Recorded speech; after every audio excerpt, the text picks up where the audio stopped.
अंबरनाथ अंधारात नगर परिषदेवर भाजपाचा टाळे ठोक मोर्चा। अंबरनाथ शहर अंधारात बुडले।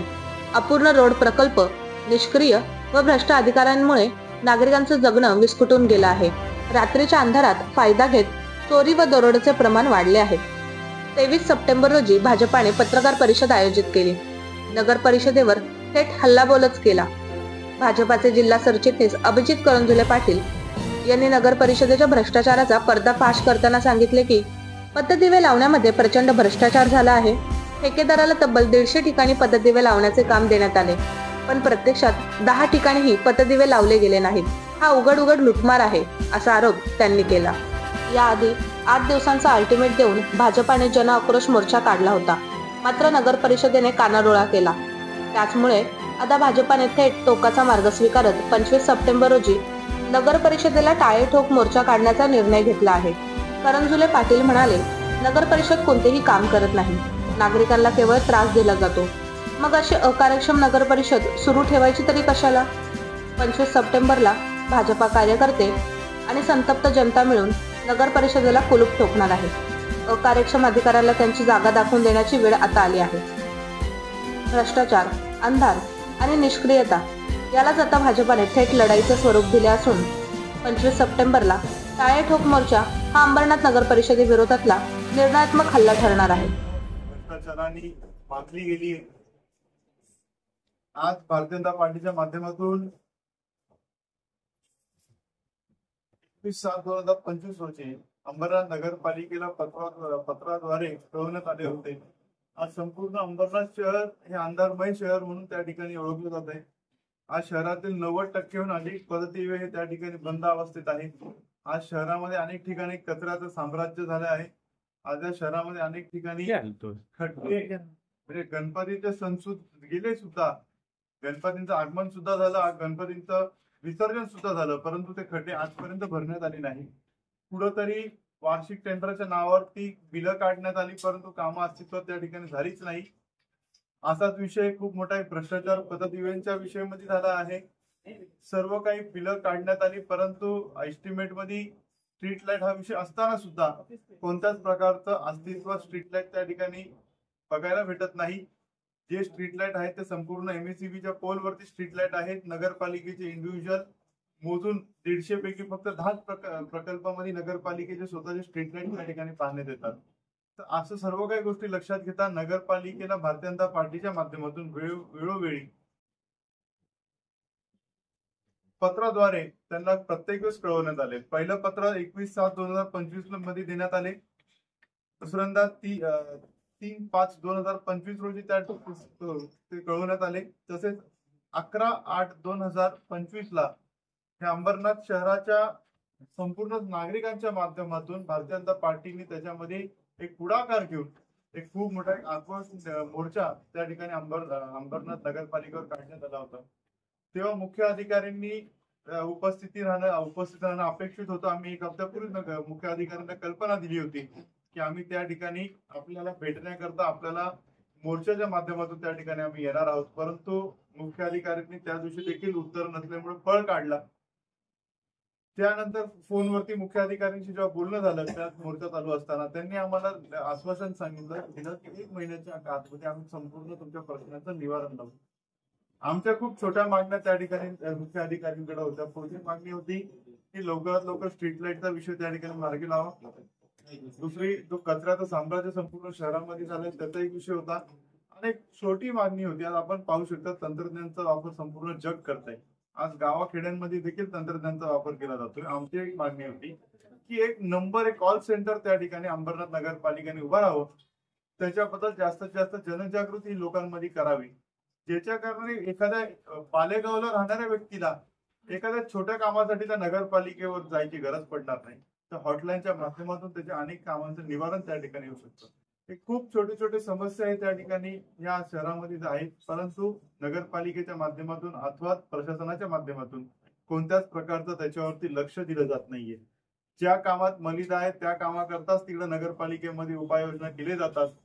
मूळ जे प्रश्न आहेत, मूळ जो गाभा आहे गोष्टींचा किंवा नागरिकांचा मूळ अधिकारांवरती किंवा मूळ व्यवस्थांवरती कोणत्याच प्रकारचं लक्ष न देता फक्त आणि फक्त अधिकाऱ्यांची मजा, कॉन्ट्रॅक्टरांची मजा करण्याकरता ही नगरपालिका अस्तित्वात आहे. या सर्व गोष्टींना लक्षात घेता आज भारतीय जनता पार्टी संपूर्ण अंबरनाथ शहर हताश होऊन येणाऱ्या 25/9/2025 रोजी अशा निष्क्रिय नगरपालिकेला त्या ठिकाणी टाळा लावून त्या ठिकाणी भारतीय जनता पार्टी आमचा निषेध त्या ठिकाणी नोंदवणार आहोत.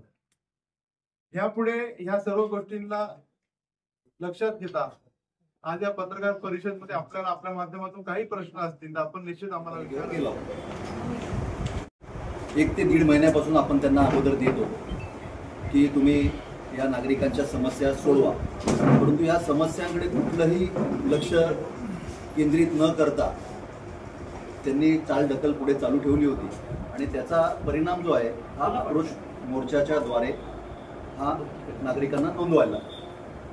त्या ज्या मोर्चाचा विषय आपण घेऊन गेलो, त्याची कल्पना दिली, तर सन्माननीय प्रशासक जे मुख्याधिकारी आहेत, दोन्ही कामं सांभाळतात, त्याचबरोबर अंबरनाथ नगर परिषदेच्या ज्या तक्रारी आहेत त्या आपण ज्यावेळेस कलेक्टर ऑफिसला, जिल्हाधिकारी कार्यालयामध्ये जेव्हा घेऊन जातो त्यावेळेस तिकडचा नगरपालिकेच्या सीओचा चार्ज देखील त्यांच्याकडेच आहे. म्हणजे ज्याच्याकडे तक्रारी करायच्या सीओच्या बद्दल तो प्रशासक देखील तोच आहे आणि त्याचा सीओ देखील जिल्हाधिकारी कार्यालयाचा तोच आहे. त्यामुळे त्यांना कुठली भीडभाड लागलेली नाही आहे की त्यांना हे झालं आहे की आम्ही करेल तो कायदा. कारण नगरपालिकेमध्ये नगरसेवकांची बॉडी देखील कोविडच्यामुळे गेल्या 5 वर्षामध्ये नाही आहे. तर या कालावधीमध्ये जो काही नगरपालिकेमध्ये जो बिनबोभाट अधिकाऱ्यांचा कारभार चाललाय त्याला अंकुश लावण्याचा जे काम आहे हे भारतीय जनता पार्टी हे आपली स्वतःची जबाबदारी नागरिकांच्या प्रती सांभाळून हे आंदोलन करत आहे. परंतु या आंदोलनाचा त्यांनी 1 महिन्याच्या आतमध्ये तुम्हाला म्हणजे आपल्या सर्वांना नागरिकांना या संदर्भातली संपूर्ण काय झालंय आणि याच्यातला खुलासा जो आहे हा तुम्हाला देतो म्हणून सांगितलं. परंतु आम्ही 18 तारखेला प्रत्यक्ष सीओंना या संदर्भात भेटलो, त्यांच्याशी चर्चा केली, तर त्यावेळेस देखील त्यांनी या संदर्भामधला विषय जो आहे ते याला वेळ लागेल म्हणून सांगितलं. मग वेळ किती लागेल याची चर्चा केली, तर वेळ किती लागेल हे आम्ही सांगू शकत नाही असं त्यांनी सांगितलं. मग तोपर्यंत अंबरनाथचे नागरिक जे आहे, हा गणेशोत्सवाच्या पूर्वी आपण हा मोर्चा नेला होता. गणेशोत्सव गणपती बाप्पाचं आगमन जे आपल्या हिंदू देवतांचं एक प्रतीक आहे आणि प्रत्येक माणूस त्याच्याकडे आस्था लावून असतो आणि प्रत्येक घरोघर आणि सार्वजनिक गणपती बसतात. त्या ठिकाणी देखील लाईट नव्हती. गणपतीचं आगमन अशाच परिस्थितीत झालं. त्याचा निरोप समारंभ पण आपण तशाच पद्धतीने अंधारामध्ये केला. म्हणजे हे चाललंय काय, हा विषय जर का अशा पद्धतीने चाललाय, आपण जर संविधानात्मक मार्गाने जर नागरिक जात आहेत तर नागरिकांना तर कोणी किंमतच देत नाही. परंतु आज भारतीय जनता पार्टीने आज ही जबाबदारी आपली समजून, आपलं केंद्रामध्ये सरकार आहे, आपलं राज्यामध्ये सरकार आहे, परंतु अंबरनाथमध्ये जे काही अधिकाऱ्यांचा जो कारभार चाललाय हा भ्रष्ट कारभाराला कुठेतरी लगाम लावण्याची आपली जबाबदारी आहे. ही जबाबदारी समजून त्या जबाबदारीला आपण पूर्ण पडलं पाहिजे. आणि अशी जर नगरपालिका जर चालत असेल तर अशा नगरपालिकेचं जे प्रशासन आहे, नगरपालिकेचे मुख्याधिकारी आहे, प्रशासक आहे आणि त्याचबरोबर त्या जिल्हाधिकारी कार्यालयात देखील प्रशासकाचं म्हणजे सीओचं काम जे बघतात ते मुख्याधिकारी आहेत, त्या सर्वांचा जो एकत्रीकरण जे नगरपालिकेत होतं तर त्यांना हे प्रत्यक्ष भेटून हे निवेदन दिलेलं आहे आंदोलनाचं की हे निवेदन आमचं अंतिम निवेदन आहे. या निवेदनाच्या आधारे 25 तारखेच्या आतमध्ये तुम्हाला जे विचारलेले प्रश्न आहेत नागरिकांनी आक्रोश मोर्चाच्या माध्यमातून त्याचा निषेध नोंदवलेला आहे, त्याची उत्तरं तुम्ही देणं अपेक्षित आहे. आणि हे जर का 25 तारखेपर्यंत दिलं नाही, 25 तारखेच्या आतमध्ये मिळालं नाही तर 25 तारखेला सर्व नागरिकांच्या सोबत भारतीय जनता पार्टी हे नगरपालिकेला टाळा ठोकणार. कारण अशा पद्धतीचं प्रशासन, अशा पद्धतीचा कारभार जर का बिनबोभाटप्रमाणे शहरात चालू असेल आणि कोणीच आपल्याला जाब विचार नाही असं समजलं जात असेल तर त्याला उत्तर द्यायला पाहिजे. आणि ते उत्तर जे आहे नगरपालिकेला कुलूप लावणं, टाळं ठोकणं हेच एक शेवटचं विषय आमच्याकडे राहिलेला आहे. कारण जर कलेक्टर ऑफिसमध्ये संविधानात्मक मार्गाने गेलो तर ते देखील विषय तिथे तेच होतात. आणि या संदर्भातला सर्वात महत्त्वाचा विषय जो तुमच्याकडे नोंदवणं आवश्यक आहे तो म्हणजे असा की ज्या कॉन्क्रीटच्या रस्त्यामध्ये पथदिवे लावण्याचे विषय झालेले आहेत, तर हे सर्व जे कॉन्क्रीटचे रोडची कामं जी आहेत ही कामं जी आहेत हे प्रकल्प विभागाच्या माध्यमातून झालेली आहे. आणि मुख्याधिकारी सांगतात की आम्ही त्याची पाहणी केली, आमचा जो अहवाल देण्याचा प्रक्रिया चालली आहे त्यामध्ये प्रकल्प विभागाचा प्रमुख कोण आहे, प्रकल्प विभाग कधी अस्तित्वाला याचं काहीच रेकॉर्ड आम्हाला सापडत नाहीये. मग असं जर का होत असेल, जर मुख्याधिकाऱ्यांना प्रशासकांना या संदर्भातले विषय जर का मिळत नसतील तर त्यांनी काय करावं हे आम्ही सांगण्याची आवश्यकता नाही. आणि आम्ही सर्वांनी हा प्रश्न विचारला पाहिजे की प्रकल्प विभाग जो पूर्ण महाराष्ट्रामध्ये कुठेही नाहीये तो प्रकल्प विभाग हा नगरपालिकेमध्ये, अंबरनाथ नगरपालिकेमध्ये आला कसा, आणि त्याच्या माध्यमातून ज्या काही ऑर्डर्स निघाल्या, वर्क ऑर्डर्स निघाल्या, त्याचं प्रतिनिधित्व कोण करत होतं, त्याची कामं कोणी केली. जर अशा पद्धतीने झालंय तर संपूर्ण सिस्टमने, एका अधिकाऱ्याने नाही पूर्ण सिस्टमने भ्रष्टाचार केलेला आहे. आणि ह्या भ्रष्टाचाराच्या बद्दल जो विषय जो आहे लोकांपर्यंत गेला पाहिजे. आणि अशी जर उत्तर देण्यासाठी उत्तरं जर नसतील मुख्याधिकाऱ्याकडे, प्रशासकाकडे, तर त्या प्रशासनाला किंवा त्या कार्यालयाला टाळं ठोकणं हेच योग्य आहे असं समजून अंबरनाथ भारतीय जनता पार्टीचे 3 मंडळ आहेत, जे 3 शहरात त्याचं मिळून शहर होतं, आणि त्या शहराच्या माध्यमातून हा आंदोलनाचा इशारा नगरपालिकेला दिलेला आहे. आपण लक्षात घेतलं पाहिजे जे आताच खरात साहेबांनी खूप एक गंभीर विषय त्या ठिकाणी सांगितला की पूर्ण या महाराष्ट्रामध्ये 200हून अधिक नगरपालिका, नगरपंचायत आहे. या पूर्ण महाराष्ट्रामध्ये असं प्रकल्प अधिकारी नावाचं पदच नाही. त्यातली त्यात एक नवीन पद त्या ठिकाणी निर्माण करण्यात आलं, एक सेवानिवृत्त अधिकारी त्या ठिकाणी घेण्यात आला. नियम काय सांगतात की एखादा व्यक्ती जर का आपल्याला सल्लागार म्हणून त्या ठिकाणी पालिकेत जेव्हा आपण घेतो तर त्याच्या पेन्शन पेक्षा कमीचं मानधन त्याला त्या ठिकाणी द्यायचं असतं, परंतु त्याला मानधन देखील दुपटीने दिलं. खरं तर असे कोणतेच अधिकार एखाद्या ऍडिशनल व्यक्तीला किंवा सल्लागारला त्या ठिकाणी त्याच्या सह्याचा अधिकार नसतो, परंतु त्या ठिकाणी प्रकल्प अधिकारीकडे पूर्ण अंबरनाथ नगरपालिका ही झोकून टाकली गेली होती. आज याची संपूर्ण लेखी तक्रार आम्ही केंद्र सरकारकडे देखील दिली आहे, सन्माननीय मुख्यमंत्री साहेबांकडे देखील दिली आहे, तसेच सन्माननीय या प्रदेशाचे अध्यक्ष रवींद्र चव्हाण साहेबांकडे देखील दिली आहे. 2 आठवड्यांनी आम्हाला मुख्यमंत्री साहेबांनी भेट त्या ठिकाणी दिली आहे. हा संपूर्ण विषय घेऊन आम्ही त्यांच्याकडे जाणार आहे. सन्माननीय रवींद्र चव्हाण साहेबांनी संपूर्ण विषयाचं एक अँटी करप्शनच्या माध्यमातूनच चौकशी व्हावी याचं देखील त्यांनी त्या ठिकाणी आमच्याकडे येत्या दिवसात ते मागणी करणार आहे. विषय असा आहे की हा जो शहरातला विषय आहे आणि या शहरातल्या विषय करता भारतीय जनता पार्टीचा कार्यकर्ता म्हणून, या शहरातला एक कार्यकर्ता म्हणून, एक रहिवासी म्हणून आम्ही सर्वच भारतीय जनता पार्टीचे कार्यकर्ते ह्या गोष्टीला एक अग्रेसिव्ह आहोत की हे जे आज गेल्या अनेक वर्षापासून या शहरामध्ये भ्रष्टाचार चालू आहे, या भ्रष्टाचारामुळे आज शहरातले नागरिक हे अनेक मूलभूत सुविधांशी वंचित राहत आहेत. तर ह्या गोष्टी करता आपण एक पक्ष सोडून एक अंबरनाथ कर म्हणून त्या ठिकाणी आपण एकत्र आलंच पाहिजे आणि याच्या विरुद्ध एक उठाव त्या ठिकाणी झालाच पाहिजे.